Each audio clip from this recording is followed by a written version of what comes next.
Bismillahirrahmanirrahim. Assalamualaikum warahmatullahi wabarakatuh. Innal hamdalillah nahmaduhu wa nasta'inuhu wa nastaghfiruh wa na'udzu billahi min shururi anfusina wa min sayyiati a'malina. May yahdihillahu fala mudilla lahu wa may yudlil fala hadiya lahu. Amma ba'd. Ikhwani fid din, azani Allahu wa iyyakum jami'an. Pada sore hari ini saya akan membahas trilogi dari pembelajaran kita selama satu semester yang dibawakan oleh Ustadzuna Ustadz Fikri hafizahullah ta'ala. Pembahasan yang terakhir ini adalah tentang fikih muamalah. Disclaimer sebelumnya, sebelum saya masuk ke pembahasannya, saya minta mohon maaf kalau pembahasan saya tidak terperinci dan masih banyak kesalahan serta unsur-unsur yang tidak sempurna lainnya. Oke.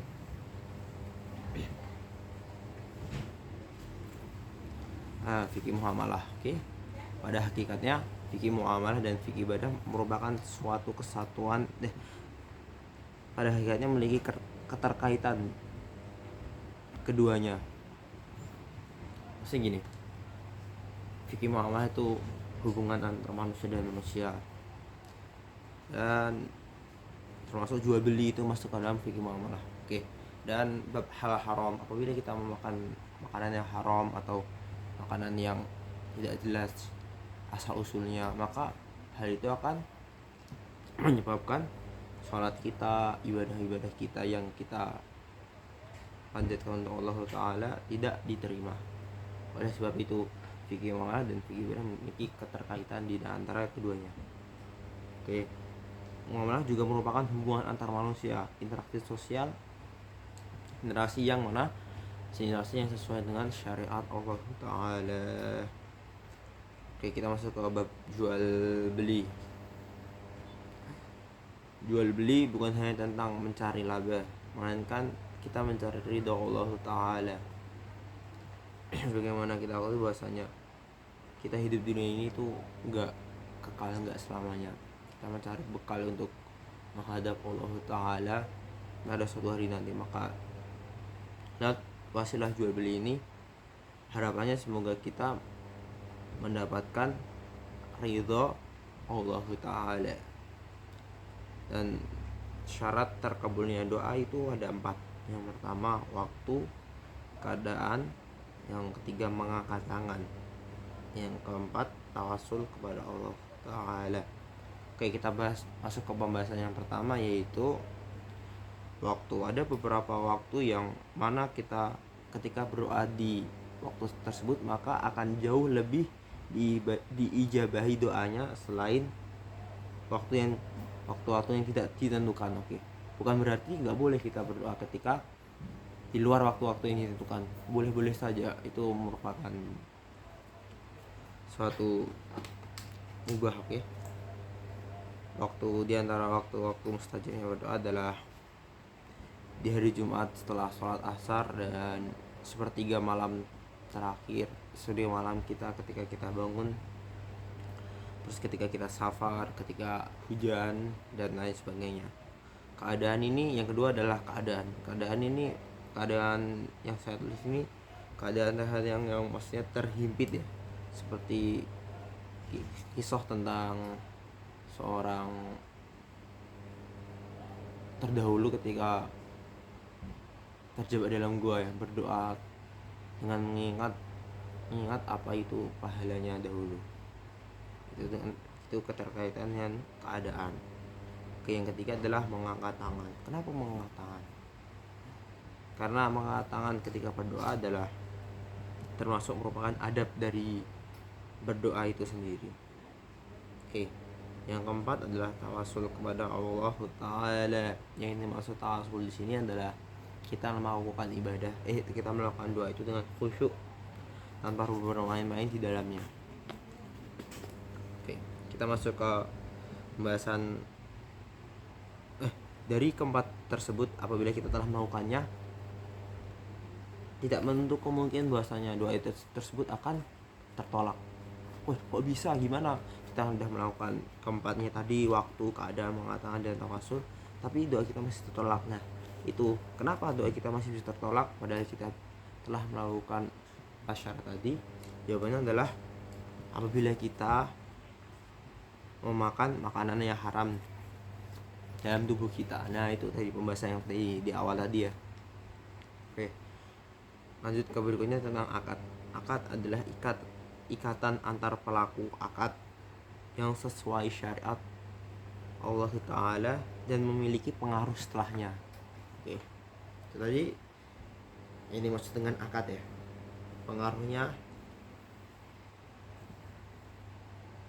akad sah.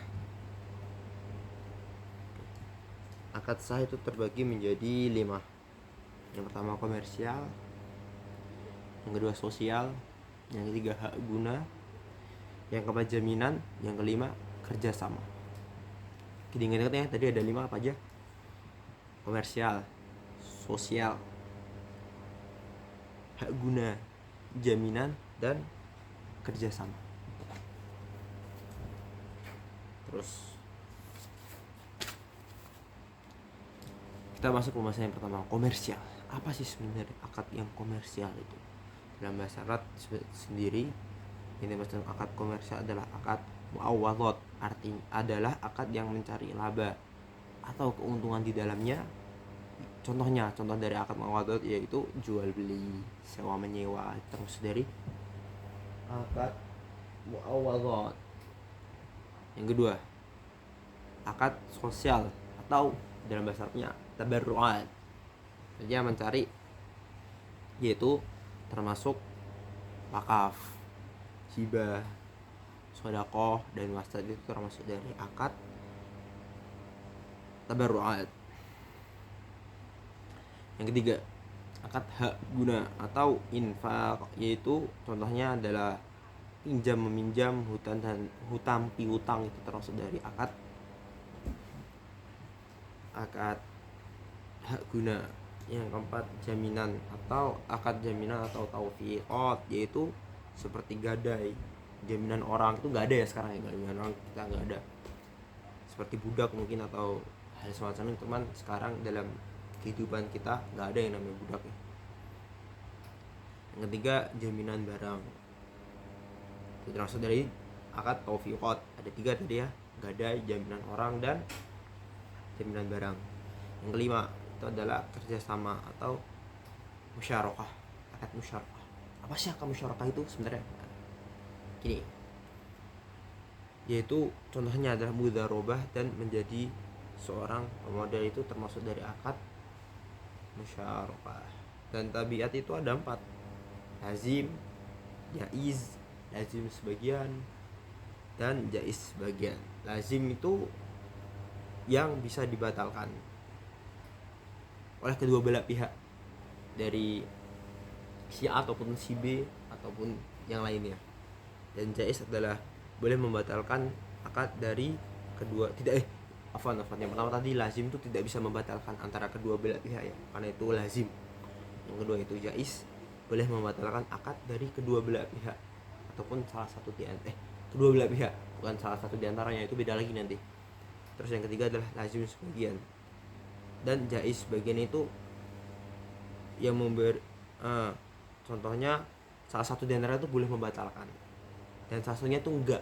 Nah, gadai, utang piutang, yang memberi lazim, yang menerima itu jaiz dalam membatalkan akad tersebut. Oke, dan mungkin cukup sekian ya pembahasannya, karena jujur saja catatan saya nggak banyak, saya dilihat kurang lebih ada 7 atau 6 halaman. Mungkin cukup sekian, baca doakan aja. Subhanakallahumma wa bihamdika asyhadu an la ilaha illa anta astaghfiruka wa atubu ilaik.